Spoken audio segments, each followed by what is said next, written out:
This is the book Surprise for Robin, and it's written by Jeanette Perkins Brown, and drawings are by Dorothy Pappy. Surprise for Robin. Robin kissed her mother and ran down to the gate. Her best friend, Yukiko,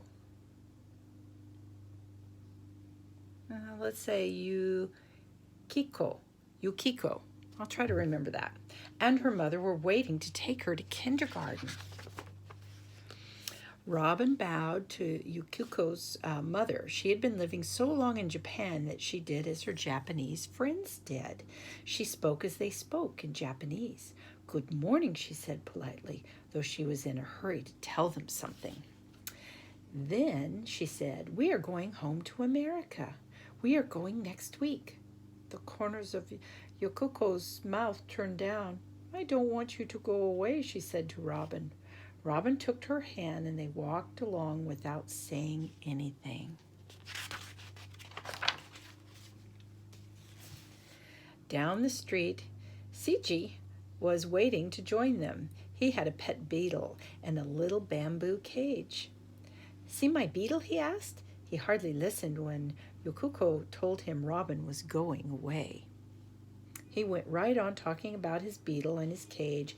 "It is the very best kind of cage there is," he said. "It has a special door." He let Robin carry it a little way. "It is the prettiest cage I ever saw," she said when she gave it back. On the kindergarten porch stood their teacher. Robin and Yukiko bowed to her while Seiji went around to the morning glories. He wanted to show them to his beetle. "Robin is going to America," said Yukiko to the teacher. "I brought my book of pictures," Robin said, "to show where I live in America.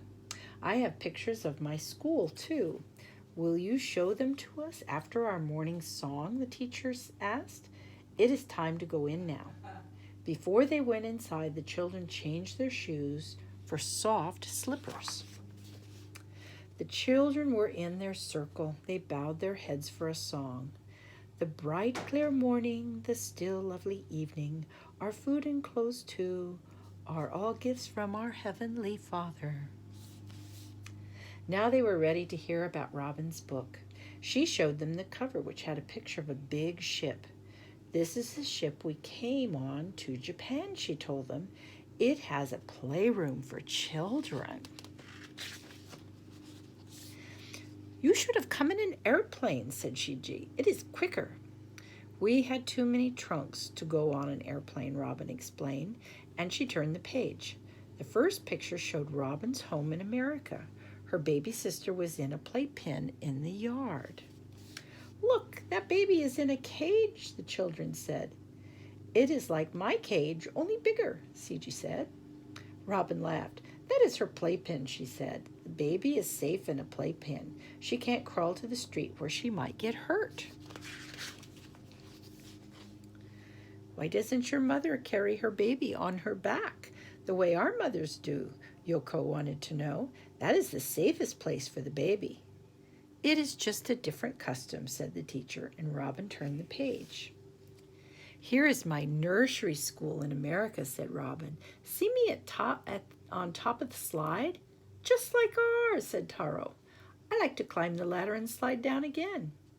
"I could climb even a higher one," Seiji boasted. "This is my church," said Robin. "I went to the nursery room. Next year I will be in the primary room." "The people are going into the church with their shoes on," Yoko exclaimed in surprise. "Why don't they take them off at the door as we do?" "It's just a different custom," said Robin, turning the page. The next page showed Robin on a picnic. "Where are your chopsticks?" someone asked, and Robin explained, "We do not eat with chopsticks. We use forks and spoons in America." "You have funny customs," said Seiji. "Did you have a pet beetle?" "I had a kitty," said Robin. "Here is her picture." When Robin left the room to get a drink of water, the teacher said, We will miss Robin. What can we do before she goes to show her that we are her friends? We can give her presents, Yokoko answered. You could take pictures of us with your camera so she will have a book about Japan, suggested Michi.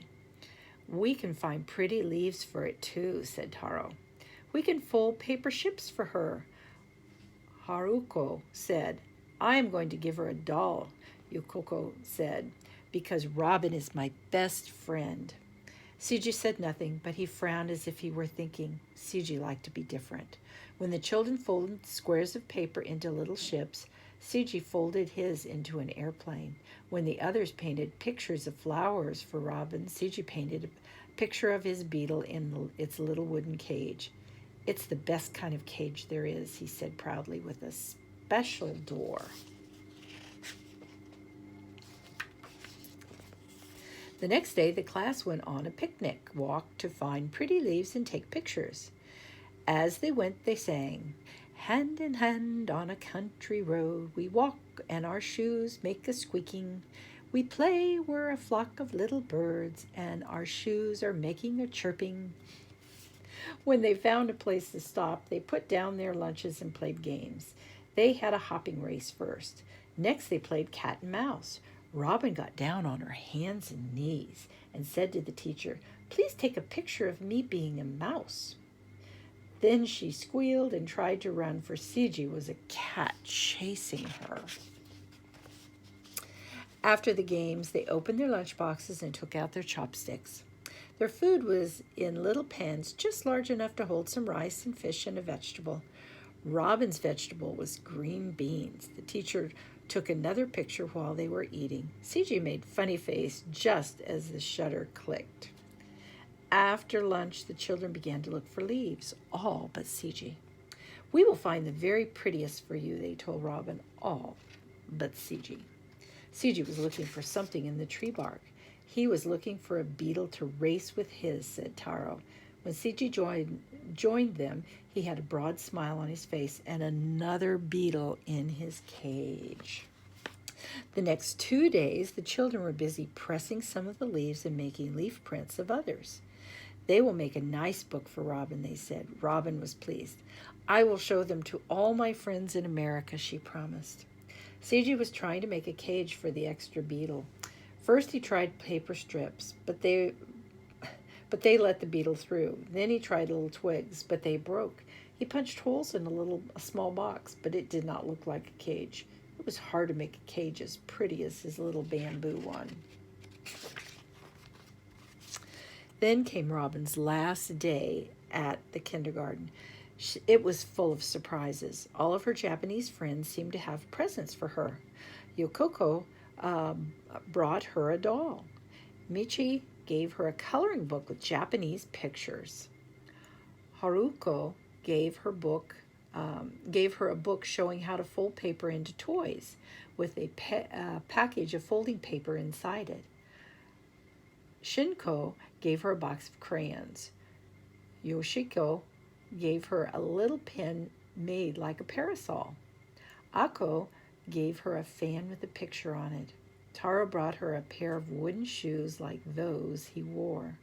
Seiji looked very happy for some reason. He did not hand Robin a present, but his eyes danced as if he had a secret. And when no one was looking, he slipped something into Robin's lunchbox.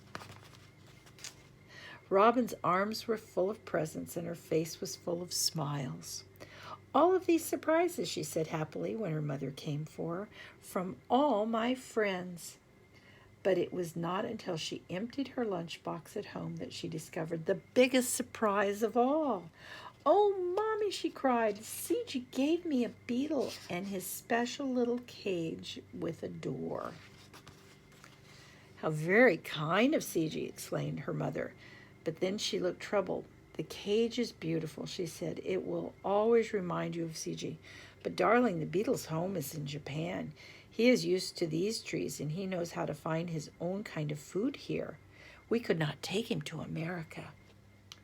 Robin puckered her forehead. She sat very still. She had to think.